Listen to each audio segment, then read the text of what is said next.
ভালো লাগছে যাও আরাম করো বাড়িতে। वो अपने हार को बर्दाश्त नहीं कर पा रहे हैं।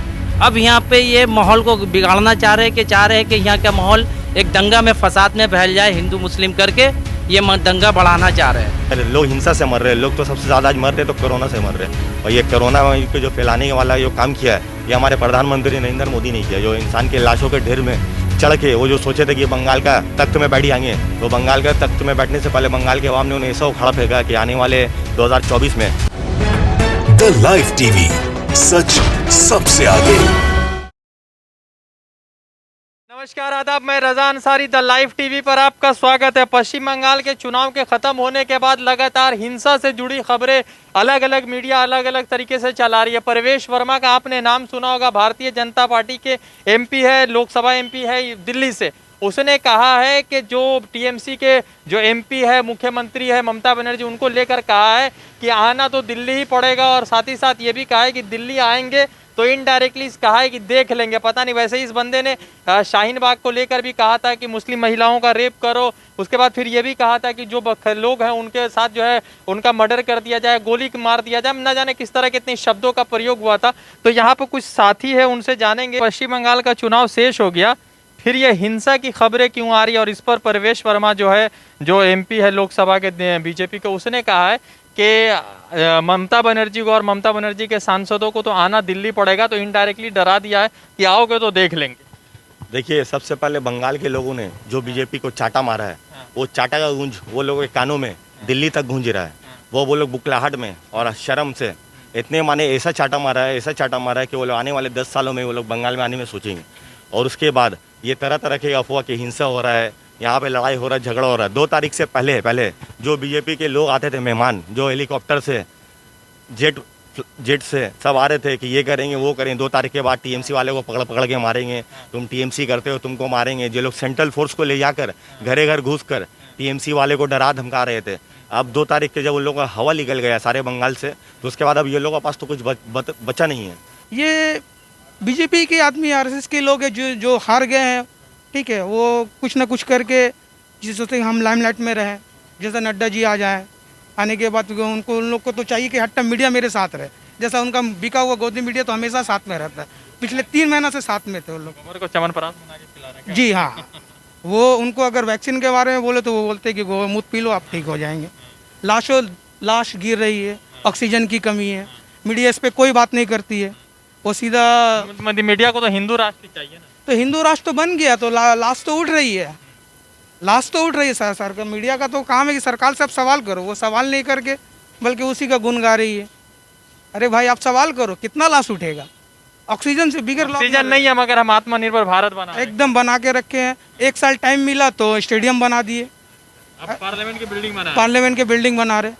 तो भाई ये कब तक चलेगा? अगर लोग हिंसा से मर रहे हैं, लोग तो सबसे ज़्यादा आज मर रहे हैं तो कोरोना से मर रहे हैं। और ये कोरोना को जो फैलाने वाला जो काम किया है ये हमारे प्रधानमंत्री नरेंद्र मोदी ने किया। जो इंसान के लाशों के ढेर में चढ़ के वो जो सोचे थे कि बंगाल का तख्त में बैठ आएंगे, तो बंगाल का तख्त में बैठने से पहले बंगाल के अवाम ने उन्हें ऐसा उखाड़ा फेंका कि आने वाले 2024 में जो इलेक्शन होगा, सारे देश से तृणमूल कांग्रेस और हमारी नेत्री के लीडरशिप में, ममता बनर्जी के लीडरशिप में पूरे बंगाल से भगाने के बाद अब हम लोगों ने उनको ये भारतवर्ष देश से हम लोग उनको भगाएंगे। जेपी नड्डा क्यों कह रहे हैं खून से सना हुआ या खून से रंगा हुआ हाथ है ममता बनर्जी? ये इसलिए कह रहे हैं, दीदी को जानता है कि दीदी किस लेवल की वो लीडर है, इनको गिराना बहुत ज़रूरी है। अगर इस बार उनको नहीं हटाए तो वो आने वाला 2024 में ये हम लोग को सबको हटा देगी। बात बताइए, ममता बनर्जी, मुकुल राय चले गए, राजीव बनर्जी चले गए, और जो जिसको जाना था चला गया, और सबकी बुरी हार आई। यानी लोकेट चटर्जी हार गए, बाबुल सुप्रियो हार गया। सब बड़े नाम थे जो लोकसभा चुनाव जीते मगर बाकी हार गए। तो क्या इस बात को तो मान रहे हैं कि ममता बनर्जी के नाम पर ही वोट पड़ा है, जिसको भी पड़ा, बाकी कोई लीडर का तो कोई वजूद नहीं इस बात? जी नहीं, ममता बनर्जी थी एक ही लीडर। 294 में ममता बनर्जी एक ही फेस थी और कोई नहीं था। आज उनके नाम पे ही सबको वोट दिया, क्योंकि वो वही अकेले मुख्यमंत्री लेडीज है और वो काम करके दिखाती है।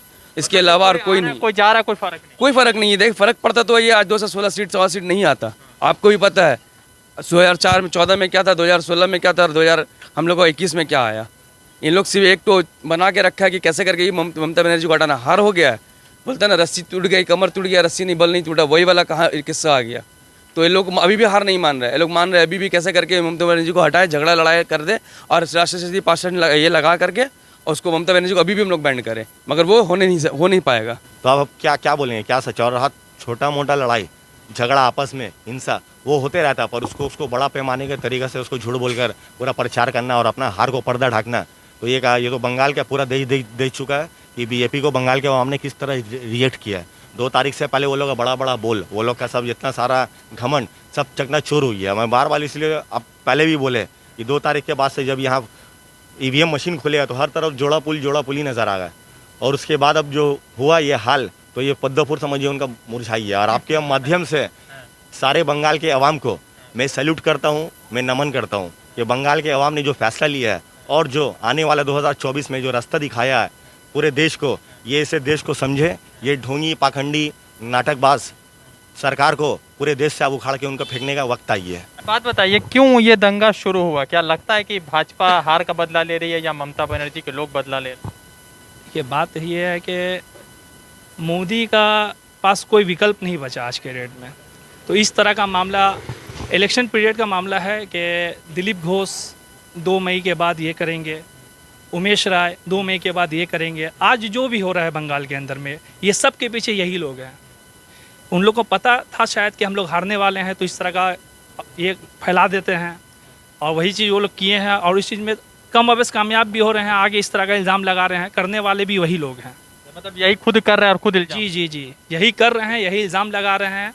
दीदी आज शपथ लिए हैं और सबसे पहला वो उनके ज़ुबान से जो बात निकला वो यही निकला है कि हम लोग इस पे एक्शन लेंगे, जो भी रहे, कि कोई भी तरह का क्राइम नहीं होगा बंगाल में, हम लोग इस पे एक्शन लेंगे, किसी भी पार्टी का हो। अच्छा, क्या लग रहा है जो पाकिस्तान भेजने वाला जो दुकान था वो दुकान तो बंद हो गया होगा? वो अब दुकानदारी बंद हुई है। देखिए अब यहाँ के इलेक्शन के रिजल्ट्स का इफेक्ट कहाँ हुआ है, साइड इफेक्ट जिसको बोलते हैं, उनका अपना गढ़ यूपी, जहाँ पर म्यूनसिपैलिटी चुनाव हुआ है, जहाँ पंचायत चुनाव हुआ है यूपी में, वहाँ पे कहाँ उन लोगों को हार मिला है, जहाँ उन लोगों का गढ़ था वहाँ वो लोगों को हार मिला है।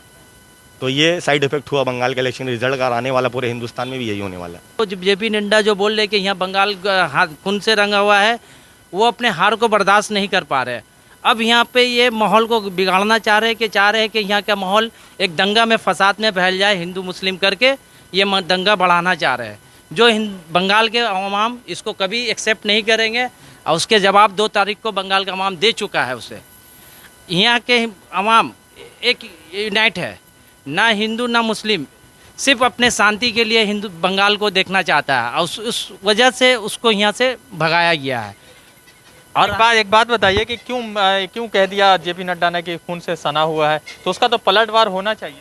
उसके पलटवार हमारा यह है कि हम लोग खुद दे रहे हैं, और हमारे लीडर का ये बोला हुआ है, प्रेस कॉन्फ्रेंस करके बोली है कि कोई ऐसा दंगा कहीं पे नहीं हो, कुछ ऐसा अगर हो तो आप इमीडिएटली पुलिस को इन्फॉर्म करें।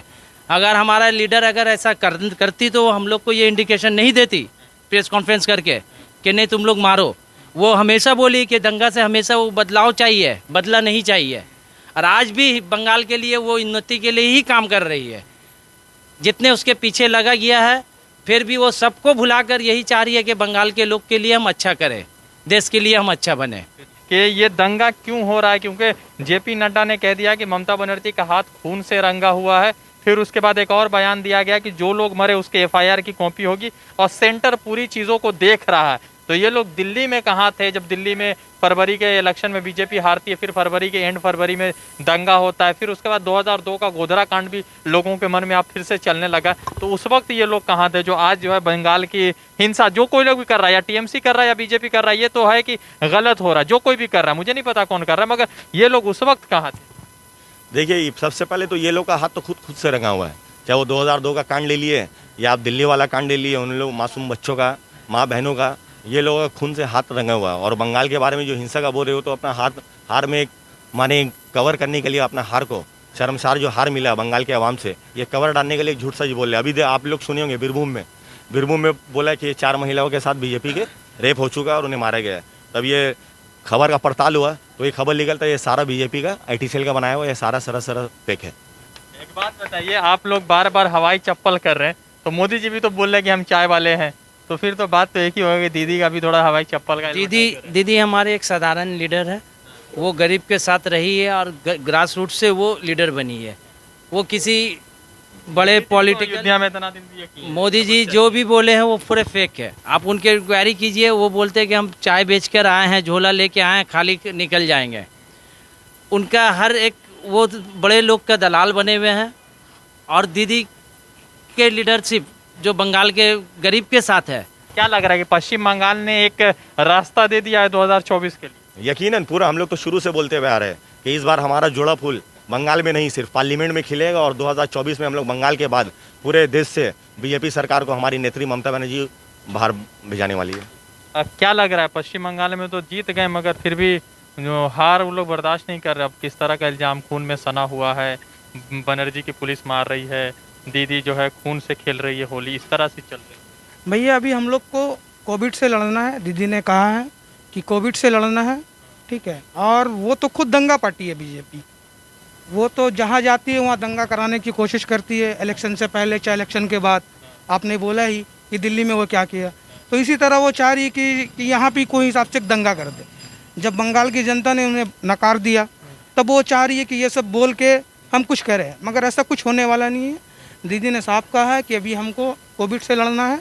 और दीदी ने एक पैगाम दिया है कि जो भी घटना हुआ है थोड़ा बहुत उसको हम लोग देख लेंगे, वो चाहे बीजेपी का हो या टीएमसी का हो। जेपी नड्डा ने ममता बनर्जी को इतना बड़ा इल्ज़ाम लगा दिया कि हाथ खून से सना हुआ है और जो तीसरा टर्म आया है वो खून से ही शुरू हुआ है। ममता कि जेपी नड्डा का बोलने में और बचा क्या, वो लोग के पास 2 तारीख से पहले भी बहुत कुछ बोल के गए थे बंगाल में। तो क्या अगर इतना ही वो सच्चाई में उन लोगों बात में दम रहता तो आज वो लोग यहाँ बंगाल के तक तो ताज में बैठे रहते। पब्लिक ने नकारते नहीं, पब्लिक ने तो उन्हें नकार दिया। किस लिए? सिर्फ ये झूठ जुमलाबाजी और अब नहीं चलेगा। अब हारने के बाद जो उन लोगों को तमाचा लगा, उन लोगों के चेहरे में एक कड़ा तमाचा जो बंगाल के पब्लिक ने दिया है, तो एक सबक है। वो लोग को इससे ये हार से एक सबक लेना चाहिए कि और झूठ का प्रचार ना करे, झूठ का साथ ना दे। ममता बनर्जी को उन लोग को अब इज्जत करना चाहिए। ममता बनर्जी को उन लोग को लीडर मान लेना चाहिए कि ममता बनर्जी बहुत बड़ी लीडर है। तो क्या लग रहा है कि ऑक्सीजन तो नहीं है भारत के पास, मगर भारत आत्मनिर्भर होगी और सुपर पावर होगी? वो मोदी रहेंगे तो कुछ भी हो जाएगा। आज इंसान बनने के लिए कल आपको जानवर ही बना देगा। वो तो कुछ भी बना सकता है। उसके शासन में तो इंसान आज भीख भी मांगता है और अमीर गरीब भी होता है। वो चाहे कुछ भी, हिंदू मुसलमान भी हो जाता है। तो उसके शासन में कुछ भी हो सकता है। मगर हिंदू मुसलमान का जो दुकान था और पाकिस्तान भेजने वाला जो दुकान था वो तो बंद हो गया ना। वो तो बंद हो गई क्योंकि बंगाल के अवाम ने इस तरह तमाशा दिया है तो उन लोग का कान, सब कुछ बंद हो गया। कान भी बंद हो गया और बंगाल का जो पाकिस्तान का ये बनाना था वो भी बंद हो गया। तो पाकिस्तान वाला दुकान अब कहाँ खुलेगा? वो उसके मोदी के घर पे ही खुलेगा उनको लगता है। देखिए अभी खुलना भी स्टार्ट हो गया है। बहुत पाकिस्तान कर रहा था, लीजिए अपने खुद के गढ़ में उनका खुद हार हो रहा है। बंगाल तो छोड़ दीजिए, बंगाल तो हम लोग आज से नहीं शुरू से ही बोल रहे थे दीदी को हिला नहीं पाएगा। जितना भी लगा दिया, पूरा अपना आदमी को लगा दिया है, मगर फिर भी दीदी को हिला नहीं पाया। लड़ाई तो ऐसा हो रहा था सेंट्रल, और ये सेंटर का इलेक्शन हो रहा है। वो लोगों के पास तो हमारे ममता बनर्जी चीफ मिनिस्टर का कोई और विकल्प था ही नहीं, कोई और फेस था ही नहीं। मोदी वर्सेस ममता, मोदी वर्सेस जो चैनल आप देखते हैं तो वो मोदी वर्सेस ममता ही है। तो अब क्या वो लोग सुकारेंगे कि मोदी का हार हो गया है? क्या ये तो सच बात लग रहा था कि एक महिला को हराने के लिए पूरा दिल्ली से लोग आए? पूरा दिल्ली से क्या, पूरा जितना उन लोगों मिशनरी था सब लगा दिया है। ईडी का जोर, सीबीआई का जोर, अपना बल प्रयोग, धन प्रयोग, central force, 22 minister, cabinet minister, जितने राज्य में बीजेपी शासन राज्य है वो लोग चीफ मिनिस्टर। पर तब भी हमारे नेत्री को, एक हवाई चप्पल वाली नेत्री, वो आज तीसरे बार जाके शपथ ली है आज, और उस तीसरे बार जाके वो बंगाल की मुख्यमंत्री बनी। तो क्या ये जो अब एक बयान और सामने आया कि जेपी नड्डा ने कहा कि ममता बनर्जी की पुलिस जो है लोगों से बदला ले रही, ऐसा कोई बात नहीं है। आप देखिए कल का मामला है, कुणाल घोष जो बीजेपी के 1000-2000 रुपये ले करके पीछे खटने वाले लोग थे और इस वक्त में भाग गए थे इलेक्शन के बाद, तो उन लोग को खोज कर ला के बसा रहे हैं उस जगह पे। कल का मामला है। और जहाँ तक नड्डा और इन लोगों का मामला है, इन लोग हार बर्दाश्त नहीं कर पा रहे हैं। ये बंगाल के अवाम ने इस तरह का तबड़ाक मारा है उन लोगों के चेहरा पे, तो उन लोग को समझ में नहीं आ रहा है। तो उन लोग का एक पुराना पॉलिसी है इस तरह का इल्ज़ाम और दंगाबाजी करने का, वही चीज़ लगा रहे हैं। और पूरे बंगाल में दीदी ही है और दीदी ही संभालेगी पूरा बंगाल को।